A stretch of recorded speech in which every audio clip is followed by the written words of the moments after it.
नमस्कार दोस्तों, आप सभी का स्वागत है इस वीडियो में। और इस वीडियो में हम लोग देखने वाले हैं आज 30 अक्टूबर को एसएससी एमटीएस के द्वारा इंग्लिश में पूछे गए सभी क्वेश्चंस को हम लोग देखने वाले हैं कि क्वेश्चन का लेवल क्या था, इडियम्स में क्या पूछा गया था, वन वर्ड सब्स्टिट्यूशन में क्या पूछा गया था, सिनोनिम्स एंटोनिम्स में क्या पूछा गया था, जिससे आने वाले शिफ्ट में जिनका एग्ज़ाम है उनके लिए काफ़ी ज़्यादा सहूलियत हो। साथ ही जो आज का एग्ज़ाम दिए हैं वो कमेंट करके बताएंगे कि क्वेश्चन किस लेवल का था और उन्होंने कितने सही किए हैं, कमेंट करके ज़रूर बताइएगा। साथ ही यदि आप चैनल पर नए हैं तो चैनल को सब्सक्राइब ज़रूर कीजिएगा ताकि आपको एग्ज़ाम से जो भी अपडेट हो, एग्ज़ाम संबंधी जो भी अपडेट हो वो आपको मिलती रहे। साथ ही वीडियो को लाइक कर दीजिएगा और इस वीडियो को अपने दोस्तों के साथ शेयर कर दीजिएगा। तो चलिए हम लोग वीडियो को शुरू करते हैं। पहला क्वेश्चन था कि which of the following is spelled correctly, यानी कि आपका इसमें स्पेलिंग एरर पूछा गया था। किसका पूछा गया था? मिसिसिपी का पूछा गया था। तो इसका करेक्ट स्पेलिंग क्या होगा? तो इसका जो करेक्ट स्पेलिंग होता है मिसिसिपी का, उसका होता है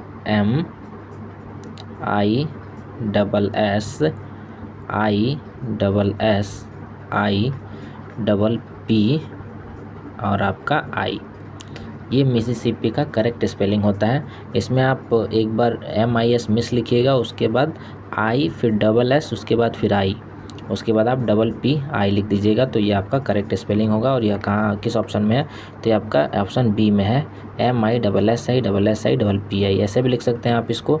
MI को एक पास लिखिए, उसके बाद SSI, फिर SSI दो बार, उसके बाद PI, मिसिसिपी। ये आपका करेक्ट स्पेलिंग होगा। आगे पूछा गया था someone who is scared of snake, यानी कि ऐसा व्यक्ति जो सांपों से डरता हो। वन वर्ड सब्स्टिट्यूशन में पूछा गया था, उसे हम क्या कहते हैं? तो उसको हम कहते हैं ओफिडियोफोबिया।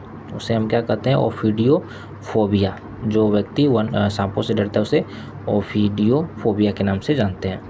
चलिए आगे क्वेश्चन पूछा गया था एलाई का सिनोनिम्स पूछा गया था। एलाई का मतलब होता है मित्र, तो इसका सिनोनिम्स क्या हो जाएगा? पार्टनर हो जाएगा, एसोसिएट हो जाएगा, कोलैबोरेटर हो जाएगा, कैंपेन हो जाएगा, कैंपेनियन हो जाएगा, और आपका फ्रेंड हो जाएगा, सपोर्टर हो जाएगा, और कॉमरेड हो जाएगा। ये आपका इसका सिनोनिम्स हो जाएगा। इसके एंटोनिम्स की अगर बात की जाए तो ये आपका एनिमी हो जाएगा, ओपोनेंट हो जाएगा, राइवल हो जाएगा, फो हो जाएगा, एंटागोनिस्ट हो जाएगा, कंपटीटर हो जाएगा, और एक क्या हो जाएगा? अपोजर हो जाएगा। तो ये इसके एंटोनिम्स हो जाएंगे। आगे अगर देखा जाए तो आगे क्वेश्चन पूछा गया था विच of the following is correctly spelled correctly, यानी कि स्पेलिंग एरर पूछा गया था। असेसमेंट का स्पेलिंग एरर पूछा गया था। तो असेसमेंट का जो सही मीनिंग होता है, वो स्पेलिंग होता है, वो क्या होता है? तो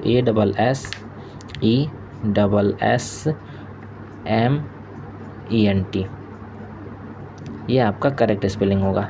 तो ये किस ऑप्शन में आपको देखने को मिल रहा है? तो ये हमें ऑप्शन सी में ASSESSMENT होता है। ASS दो बार होता है, उसके बाद MENT होता है, बीच में ई होता है, यानी कि A उसके बाद SS, उसके बाद ई, फिर SS, उसके बाद MENT। असेसमेंट मतलब क्या होता है? मूल्यांकन करना। इसका अगर सिनोनिम्स की बात की जाए तो इवैल्यूएशन हो जाएगा, अप्रेजल हो जाएगा, एस्टीमेट हो जाएगा, एस्टीमेशन हो जाएगा, अप्रेसिमेंट हो जाएगा, एग्जामिनेशन हो जाएगा, वैल्यूएशन हो जाएगा, या कैलकुलेशन हो जाएगा। ये इसके सिनोनिम्स हो जाएंगे। आगे पूछा गया था डिलीजेंट। डिलीजेंट का सिनोनिम्स पूछा गया था, जिसका मतलब होता है परिश्रमी। तो डिलीजेंट का सिनोनिम्स क्या हो जाएगा? तो ये आपका इंडस्ट्रियस हो जाएगा, हार्डवर्किंग हो जाएगा, कॉन्सिंटियस हो जाएगा, थ्रो हो जाएगा, और आपका मेटिकुलस हो जाएगा। ये आपके सिनोनिम्स हो जाएंगे। अगर डिलीजेंट का एंटोनिम्स की बात की जाए, यानी कि परिश्रमी है, और उसका अगर एंटोनिम्स की बात की जाए तो क्या हो जाएगा? लेजी हो जाएगा, नेग्लिजेंट हो जाएगा, केयरलेस हो जाएगा, इंडिफरेंट हो जाएगा, आइडल हो जाएगा, और इनअटेंटिव हो जाएगा। ये इसके एंटोनिम्स हो जाएगा।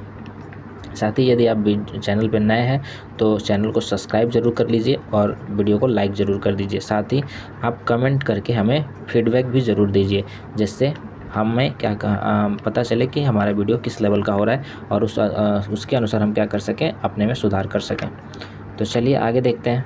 अगला पूछा गया था प्रोपोर्शन का क्या पूछा गया था? सिनोनिम्स पूछा गया था, यानी कि प्रॉपर रिलेशन, सिमेट्री हो जाएगा, प्रोपोर्शन, इसमें आपका इसका सिनोनिम्स क्या हो जाएगा, प्रॉपर रिलेशन हो जाएगा, सिमेट्री हो जाएगा, पर्सपेक्टिव हो जाएगा, प्रोपोर्शनेटली हो जाएगा, आइडियल डिस्ट्रीब्यूशन हो जाएगा, इवेननेस हो जाएगा, कंसिस्टेंसी हो जाएगा, कम्युनिकेशन हो जाएगा, हार्मोनी हो जाएगा, एग्रीमेंट हो जाएगा। ये आपका इसका सिनोनिम्स हो जाएगा।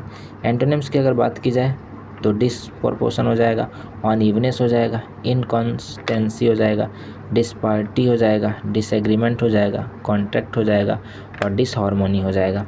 ये आपके इसके करेक्ट एंटोनिम्स होंगे। तो जिन्होंने भी इसमें से कोई एक सही किया होगा उनका सही होगा। आगे पूछा गया था कॉन्स्पिरेसी। तो कॉन्स्पिरेसी का मतलब होता है षड्यंत्र। तो इसका सिनोनिम्स पूछा गया था। सिनोनिम्स क्या हो जाएगा, प्लॉट हो जाएगा, स्कीम हो जाएगा, कंक्लूजन हो जाएगा, उसके बाद फिर क्या हो जाएगा, इंट्रिग हो जाएगा और केबल हो जाएगा। ये इसके सिनोनिम्स हो जाएंगे। अगर एंटोनिम्स की बात की जाए तो एंटोनिम्स क्या हो जाएगा, ओपननेस हो जाएगा, फ्रैंकनेस हो जाएगा, ट्रूथफुलनेस हो जाएगा, ऑनेस्टी हो जाएगा, ट्रांसपेरेंसी हो जाएगा। ये सब क्या हो जाएंगे, आपके कॉन्स्पिरेंसी के एंटोनिम्स हो जाएंगे। आगे पूछा गया था वन वर्ड सब्स्टिट्यूशन पूछा गया था। A speech in a play that the character speak to himself और हरसेल्फ और to the audience rather than to other characters. यानी कि ऐसा कैरेक्टर या ऐसा स्पीच जो कोई कैरेक्टर प्ले कर रहा है और वह क्या कर रहा है, या तो खुद से बात कर रहा है या फिर ऑडियंस से बात कर रहा है, बल्कि दूसरे कैरेक्टर से बात नहीं कर रहा है, तो उसे हम क्या कहते हैं, तो उसे सोलिक्यू कहा जाता है। क्या कहा जाता है, सोलिक्यू। नीचे आपका इसमें प्रत्येक ऑप्शन को डिस्क्राइब किया गया है। डायलॉग किसे कहा जाता है, तो एक कन्वर्सेशन बिटवीन टू और मोर कैरेक्टर्स, उसे क्या कहते हैं, डायलॉग कहते हैं। मोनोलॉग किसे कहा जाता है, तो a long speech one character to others, यानी कि एक आदमी के द्वारा, एक कैरेक्टर के द्वारा दूसरे के लिए बोला गया एक लंबा स्पीच जो होता है उसे हम क्या कहते हैं, मोनोलॉग कहते हैं। और सोलिक्यू किसे कहा जाता है, तो a speech where a character talk to themselves और द ऑडियंस, यानी या तो वह खुद से बात कर रहा है या फिर ऑडियंस से बात कर रहा है, उसे हम क्या कहते हैं, सोलिक्यू कहते हैं। ओरेशन किसे कहा जाता है, तो a formal speech giving to the audience. Oration उसे कहा जाता है कि फॉर्मल स्पीच, यानी कि एक स्पीच जो क्या करना, ऑडियंस के सामने देना, उसे ओरेशन कहा जाता है। आगे देखा जाए क्वेश्चन, तो आगे पूछा गया था आपका स्पेलिंग एरर पूछा गया था करिकुलम का। तो करिकुलम का स्पेलिंग क्या होता है, सही स्पेलिंग क्या होता है, CURRICULUM।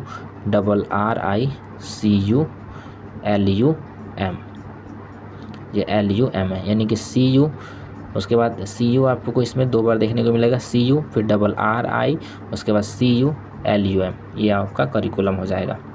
इसको अगर डिवाइड करके आप याद कीजिएगा तो जल्दी याद हो जाएगा। 2-3 पार्ट में इस स्पेलिंग को बांट लीजिए, फिर याद कीजिए, आसानी से याद हो जाएगा। आगे पूछा गया था what does the idiom live in the lurch, इसका मतलब क्या होता है, तो इसका मतलब होता है to leave someone in a difficult situation without help और प्रोटेक्शन, यानी किसी व्यक्ति को परेशानी में उसके उसी परेशानी में छोड़ देना क्या कहलाता है, लीव इन द लर्च कहलाता है। आगे पूछा गया था क्वेश्चन कि which of the following terms refer to letters और word that appear similar when viewed in the a mirror और व्हेन रिवर्स्ड। कह रहा है कि इसमें से कौन सा ऐसा टर्म है जो उस चीज़ को दिखा रहा है कि जब कोई हम लेटर या कोई थिंग्स हम क्या करते हैं, मिरर के सामने रखते हैं लेटर, तो वो क्या होता है कि सेम अपीयर होता है, यानी कि दोनों में रिवर्स, चूँकि मिरर हमको पता है मिरर क्या कर देता है, पिक्चर को रिवर्स कर देता है, तो रिवर्स जब होता है तब भी वह सेम ही दिखता है। यानी कि उल्टा या सीधा कैसे भी पढ़ा जाए अगर एक वर्ड को, तो एक ही मतलब होता है, एक ही मतलब हो, तो उसे हम क्या कहते हैं, उस वर्ड्स को क्या कहते हैं, तो उस वर्ड्स को हम एम्बीग्राम कहते हैं, एम्बीग्राम। आगे हम इन सब का देख लें कि क्या मतलब होता है। तो एनाग्राम जो होता है, ए वर्ड और phrase formed by rearranging the letter of another word और फ्रेज। एग्जाम्पल के तौर पे लिसन को हम साइलेंट लिखते हैं, बस रीअरेंज किया गया है, जितने लेटर इसमें है, जो लेटर इसमें है वो लेटर इसमें भी है, बस इसको रीअरेंज करके बनाया गया, तो इसको हम क्या कहते हैं, एनाग्राम कहते हैं। उसी तरह पालिंड्रोम किसे कहा जाता है, तो पालिंड्रोम कहा जाता है ए वर्ड और phrase that reads the same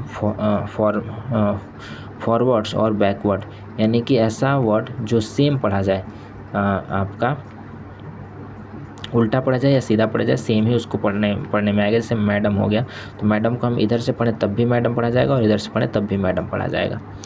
आगे है कि जिसका एम्बीग्राम, तो एम्बीग्राम किसे कहा जाता है? ए डिजाइन और words that retain its meaning और सिमेट्री इवन व्हेन फ्लिप और मिरर्ड, यानी कि एम्बीग्राम किसे कहा जाता है? कि ऐसा डिजाइन या ऐसा वर्ड जिसे अगर हम मिरर में करें तो जब वो घूमे यानी जब फ्लिप करे तब सेम दिखाई दे वो, यानी कि मिरर में क्या दिखाई दे? सेम दिखाई दे, उल्टा सीधा दोनों तरह से सेम हो। होमोफोन्स किसे कहा जाता है? तो words that sound the same but have different meaning and spelling, जैसे कि पेयर, ये क्या हो जाता है? पेयर। और इसके साथ अगर कोई मीनिंग हो जो कि सेम मैच करता हो तो उसे हम क्या कहते हैं? साउंड सेम हो बस स्पेलिंग अलग हो, यानी स्पेलिंग अलग हो और साउंड सेम हो, उसे हम कहते हैं होमोफोन्स कहते हैं। यानी words that sound the same but have different meaning and spelling, यानी कि उनका मीनिंग भी अलग हो और स्पेलिंग भी अलग हो लेकिन साउंड ठीक सेम पढ़ा जाए तो उसे हम क्या कहते हैं? होमोफोन कहते हैं। जैसे कि आपको देखा जाए, जैसे कि टू एक वर्ड हो गया टू और एक वर्ड हो गया टू, दोनों क्या है? दोनों को हम सेम साउंड सेम हो रहा है लेकिन वर्ड अलग अलग है, तो इसको हम क्या कहते हैं? होमोफोन कहते हैं, क्योंकि इनका साउंड क्या है? सेम है। आगे अगर देखा जाए तो पूछा गया था क्लैंडेस्टीन का पूछा गया था, जिसका मतलब होता है गुप्त, तो इसका सिनोनिम्स क्या हो जाएगा? तो इसका सिनोनिम्स कन्वर्ट हो जाएगा, सीक्रेट हो जाएगा, और आपका फर्ट्यूव हो जाएगा, स्टील्थी हो जाएगा, सुपरस्टिशियस हो जाएगा, अंडर हैंडेड हो जाएगा, कॉन्फिडेंशियल हो जाएगा, क्लासिफाइड हो जाएगा, इनर मोस्ट हो जाएगा और प्राइवेट हो जाएगा। ये आपका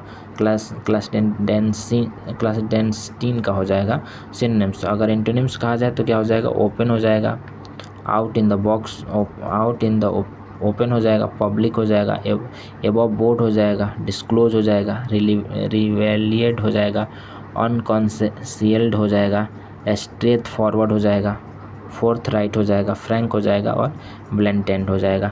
ये आपका इसका करेक्ट आपका एंटोनिम्स होगा। आगे पूछा गया था आपका ग्रेगेरियस का सिनोनिम्स पूछा गया था, जिसका मतलब होता है झुंड में रहने वाला या सुसामाजिक, तो इसका सिनोनिम्स क्या हो जाएगा? सोशिएबल हो जाएगा, फ्रेंडली हो जाएगा, आउटगोइंग हो जाएगा, कन्वीवियल हो जाएगा, एफेबल हो जाएगा, कंपेनिएबल हो जाएगा, जेनियल हो जाएगा, एक्सट्रोवर्टेड हो जाएगा, वैविसियस हो जाएगा, लाइवली हो जाएगा और टॉक्टेटिव हो जाएगा। ये आपका ग्रेगेरियस का सिनोनिम्स होगा। अगर एंटोनिम्स की बात की जाए इसकी तो क्या हो जाएगा? अनसोशल हो जाएगा, सॉलिटरी हो जाएगा, रिक्लूसिव हो जाएगा, इंट्रोवर्टेड हो जाएगा, रिट्राइंग हो जाएगा और साई हो जाएगा। ये आपका इसका एंटोनिम्स होगा। आगे पूछा गया था question face the music, to face the music का इसका फ्रेज की इडियम्स का मतलब क्या होता है? तो इसका इडियम्स का मतलब होता है कि अपने किए का भुगतान करना, यानी कि to accept the consequence of one's actions, यानी जो आप काम किए हैं उसका जो परिणाम है उसको भुगतना क्या कहलाता है? टू फेस द म्यूजिक कहलाता है। आगे अगर देखा जाए तो आगे पूछा गया था पिक्वेंट का आपका सिनोनिम्स पूछा गया था, जिसका मतलब होता है चटपटा या उत्तेजक, तो सिनोनिम्स क्या हो जाएगा इसका? स्पाइसी हो जाएगा, पंगजेंट हो जाएगा, पोइजेंट हो जाएगा, सेवोरी हो जाएगा, जेस्टी हो जाएगा, जिंजी हो जाएगा, टार्ट हो जाएगा, शार्प हो जाएगा, बाइटिंग हो जाएगा, स्टिंगिंग हो जाएगा एंड हाईली सीजन्ड हो जाएगा। ये आपके इसके सिनोनिम्स होंगे। अगर एंटोनिम्स की बात की जाए तो ब्लॉन्ड हो जाएगा, इंसिप्ड हो जाएगा, जेस्टिलेस हो जाएगा, मिल्ड हो जाएगा, बोरिंग हो जाएगा, डल हो जाएगा, टेम हो जाएगा, बैनल हो जाएगा, अनइंटरेस्टिंग हो जाएगा या वैफिट हो जाएगा। ये आपके इसके एंटोनिम्स हो जाएंगे। आगे पूछा गया था प्रेस्ड इनटू सर्विस, इसका आपका इडियम्स था, इसका मीनिंग बताना था प्रेस्ड इनटू सर्विस। तो इसका मतलब क्या होता है कि इसका मतलब होता है कि टू यूज समवन और something for a specific purpose when needed, यानी कि जब ज़रूरत हो तब किसी का सिर्फ उपयोग करना या किसी चीज़ का उपयोग करना या किसी व्यक्ति का उपयोग करना स्पेसिफिक पर्पज़ के लिए, किसी खास मकसद के लिए, तो उसे हम क्या कहते हैं? प्रेस्ड इनटू सर्विस कहा जाता है। तो ये क्वेश्चंस थे आपके आज की शिफ्टों में पूछे गए क्वेश्चंस थे। तो यदि वीडियो पसंद आए तो वीडियो को लाइक कीजिए, चैनल को सब्सक्राइब कीजिए, जिससे हमें सपोर्ट मिल सके और हम आपके लिए ऐसे ही वीडियो लाते रहें। तो चलिए फिर मिलते हैं हम लोग अगले वीडियो में।